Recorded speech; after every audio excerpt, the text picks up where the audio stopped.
예수를 만나다라고 하는 제하에서 오늘 말씀을 좀 우리가 묵상하며 함께 은혜를 나누고자 합니다.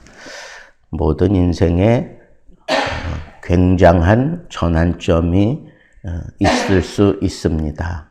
그런데 정말 우리 한 인생 살아가는 동안 가장 큰 축복이며 가장 큰 전환점은 예수를 만나는 데 있습니다. 예수를 만나야 돼요. 자기 혼자는 아무것도 할 수 없는 군대 귀신 짚였던 자가 사람들이 무서우니까 집에서 혹은 마을 어귀나 이런 쪽으로 갔다가 무덤 사이에 쇠사슬로 이렇게 묶어놨어요. 이 군대라고 하는 용어가 헬라어로 레기온인데 이건 그 당시 군대의 그 수를 보면 레기온은 약 6,000명 되는 그런 군대의 숫자를 표현할 때 쓰는 단어입니다. 그러니까 이 사람에게 얼마나 많은 귀신이 거기 들어가 있는지 우리가 가히 짐작할 수 있는 거죠. 그러니까 도무지 제어가 안 되는 거예요. 사람들이 아무리 쇠사슬로 꽁꽁 묶고 그래도 이게 제어가 안 돼. 그리고 뭐 돌멩이 가지고 자기 몸을 해하고 그리고 소리를 냅다 질러대니까 사람들이 다 두려운 거예요. 저 귀신 들린 자가 혹이라도 우리 마을에 해코지를 하지는 않을까 하는 그런 두려움 속에서 아무것도 할 수 없이 그냥 서로 그냥 손 놓고 있는 거죠. 그리고 사람들이 그 앞을 지나다닐 수가 없는 거예요. 죽어가는 사람들 무덤에 가서 다 이렇게 장사 치러야 되는데 견딜 수 있겠습니까? 그런데도 아무것도 할 수 없을 때 성경 표현이 그래요. 예수를 만나다. 우리가 읽은 말씀 보는데 거기 그렇게 표현이 되어 있어요. 예수를 만나다. 이 표현 딱 제가 읽으면서 아주 하늘로부터 빛이 저한테 팍 쏘이는 것 같아요. 그래, 아무리 6,000명 아니라 6만 명, 6억의 귀신 나부레기들이 거기 들어가 있을지라도 예수 만나면 해결되는 거예요. 예수 만나면 해결되는 거라고. 그런데 사실 예수 만나기가 그렇게 쉬운가? 아니에요. 무엇보다도 이 귀신들이 이 귀신 짚였던 자들을 보호하기 위해서 악랄하게 그렇게 발악하는 것을 우리는 어제 말씀을 통해서도 우리는 증명해낼 수 있어요. 예수님께서 저 건너편으로 가자. 그리고는 제자들과 함께 배에 올라서 오는데 갑자기 돌풍이 불어가지고 막 배에 물이 다 차가는데 예수님은 고물에서 주무셨어요. 그 뱃사람들이 어떻게 그걸 감당하지 못하고 죽을 것 같으니까 할 수 없이 예수님을 깨워요. 깨워가지고 우리의 죽게 된 것을 왜 안 돌아보시냐고 짜증내면서 그렇게 예수님을 깨웁니다. 그러니까 예수님께서 일어나서 바람아 잔잔하라. 파도야 잔잔하라. 그냥 그 한마디에 그냥 고요해졌다 그랬어요. 꾸중했어요. 이 자연을 향하여. 그리고 제자들에게도 우리 주님께서 아주 단호하게 물으셨어요. 어찌하여 너희에게 믿음이 없느냐? 어찌하여 무서워하느냐? 온 우주 만물을 창조하신 하나님이 지금 너희와 함께 이 배에 있는데 물이 이 배를 뒤집을 수 있겠느냐? 우리 주님이 그 배에 누워 계신데 감히 어떻게 이 배를 뒤집을 수 있겠느냐. 그러면서 제가 어제 강조한 게 그겁니다. 그렇게 광풍이 막 일어나고 있을 때 우리 주님은 그 광풍을 향하여 꾸짖었다 그랬어요. 왜 이 꾸짖었다는 표현을 할까요?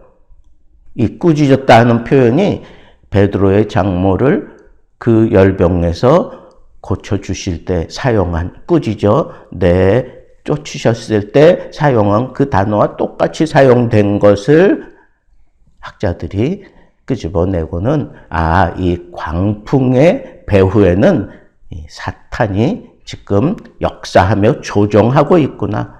주님의 그 배를 뒤집어 엎으려고. 여러분, 광풍도 우리 주님의 걸음을 막을 수 없습니다.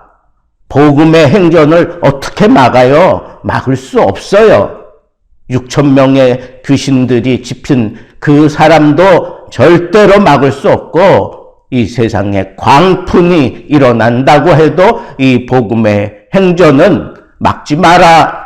복음의 행전을 어떻게 막아요? 예수 그리스도가 계신데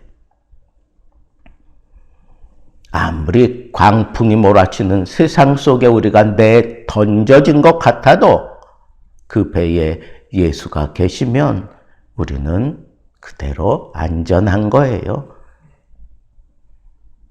오늘 말씀도 같은 맥락에서 봅니다. 저는 아무도 제어할 수 없는 이 군대 귀신 집혔던 이 사람, 누가 그 사람에게서 희망을 보겠습니까? 누가 그 사람에게서 미래를 보겠습니까?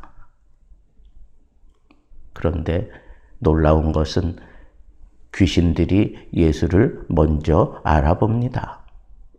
그리고 우리를 내쫓지 말래요. 이 지방에서 내쫓지 말래. 근데 다른 성경에 보니까 우리를 내쫓아 저 무적행으로 보내지 말라고 그렇게 간청을 해요. 아직 때가 되지 않았는데 왜 우리를 이렇게 내쫓으려고 하십니까? 그렇게 고백하는 거예요. 아무리 때가 되지 않았어도 우리 주님이 허락하지 않는 거예요. 사람을 해하는 걸 허락하지 않습니다.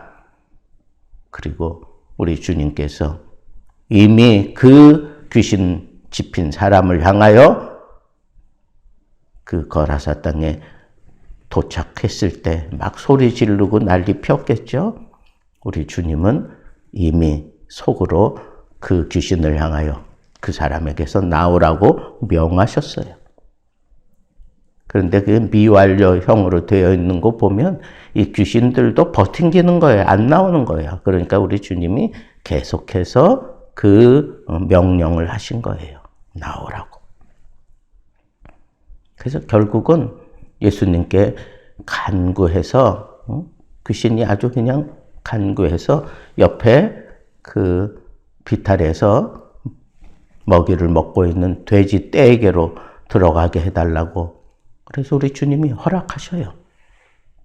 거기 보니까 2,000마리나 되는 이 돼지 떼에게 들어가서 이 돼지 떼가 비탈길로 그냥 내려가서 그 물속에 다 빠져 몰사해 버리고 맙니다.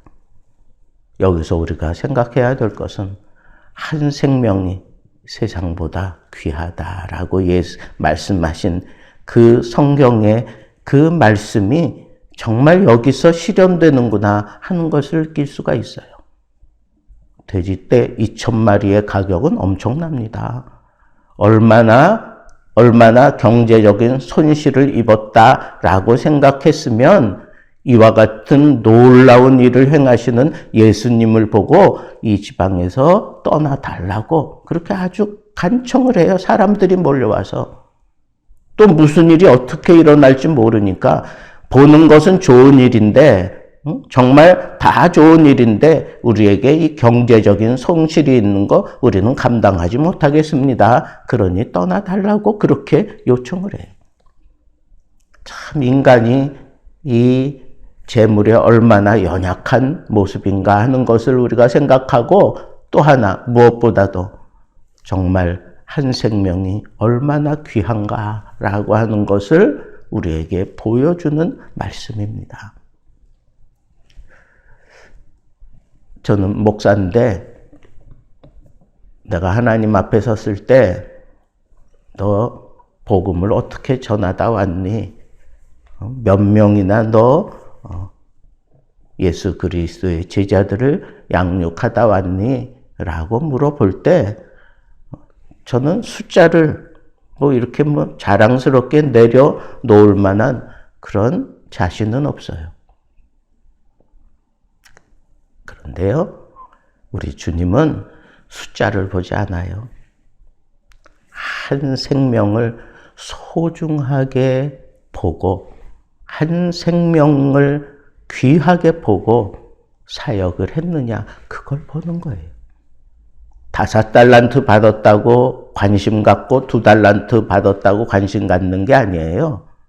1달란트 받은 자에게도 동일한 관심을 가졌어요. 그런데 그 달란트를 제대로 활용하지 못하고 땅 속에 묻어놨기 때문에 우리 주님께서 심각하게 그를 다루신 거지 숫자를 가지고 다루신 게 아니란 말입니다.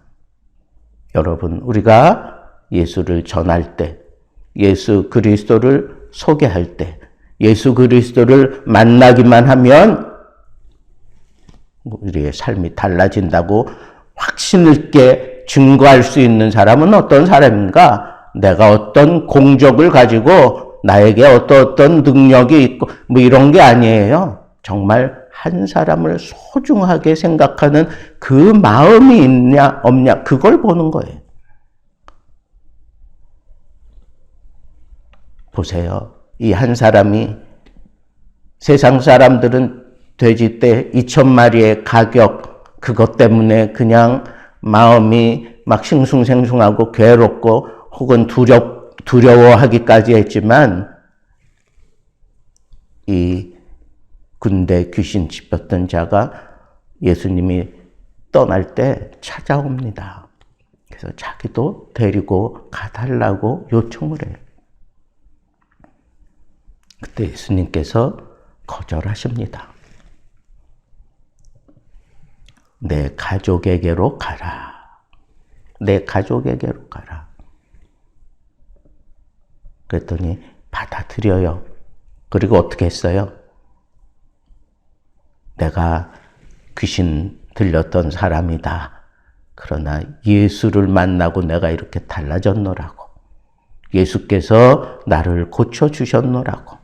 예수 그분이 우리의 메시아라고 하는 이런 전도를, 거기 보니까 대가볼리 그랬어요. 그죠? 대가볼리, 이거는 열 고울이라는 뜻이에요.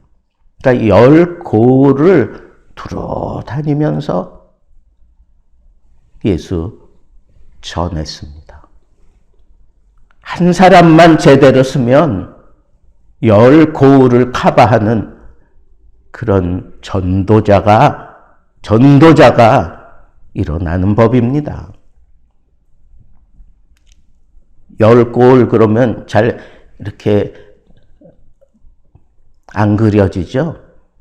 이 서대문뿐 아니라 마포구, 저기 은평구, 동대문, 그거 다 고을 단위로 생각하시면 돼요. 그러니까 얼마나 많은 지역을 이 한 사람이 커버하는 그런 복음 전도자가 되었느냐고요. 우리 주님은 그걸 기대하신 거예요.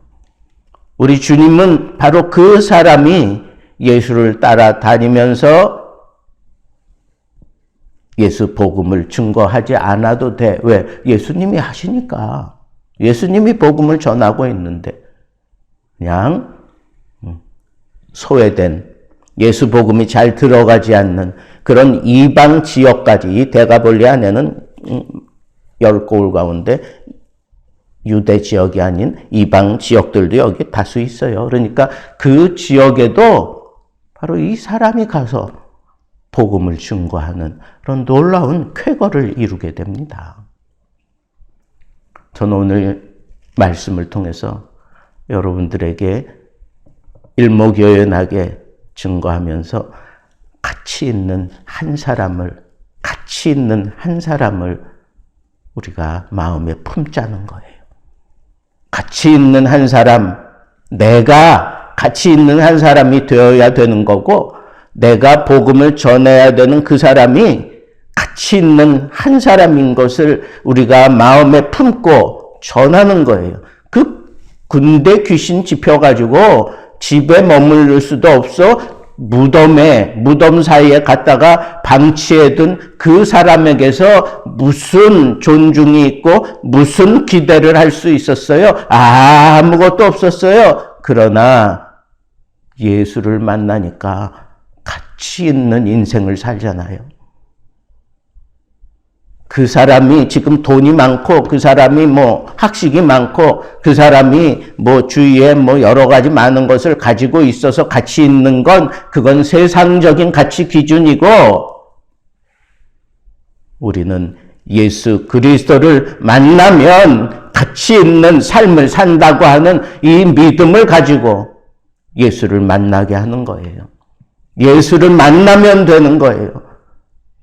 여러분, 우리에게 꿈이 있어야 되지 않겠습니까? 예수 만나면 모든 게 다 해결되는 거예요. 그런데 예수 만나게 하는 게 너무 힘든 건 이 공중의 권세 잡은 자들이 발악을 한단 말이에요. 광풍을 일으키기도 하고.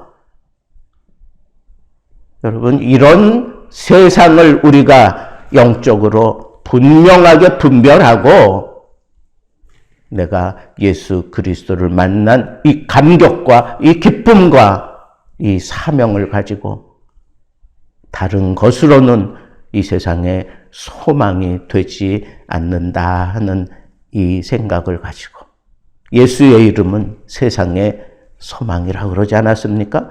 예수 그리스도, 소망 되신 예수 그리스도 증거하며 진정한 가치를 추구해가는 참다운 믿음의 전도자들 되기를 우리 주님의 이름으로 축복합니다.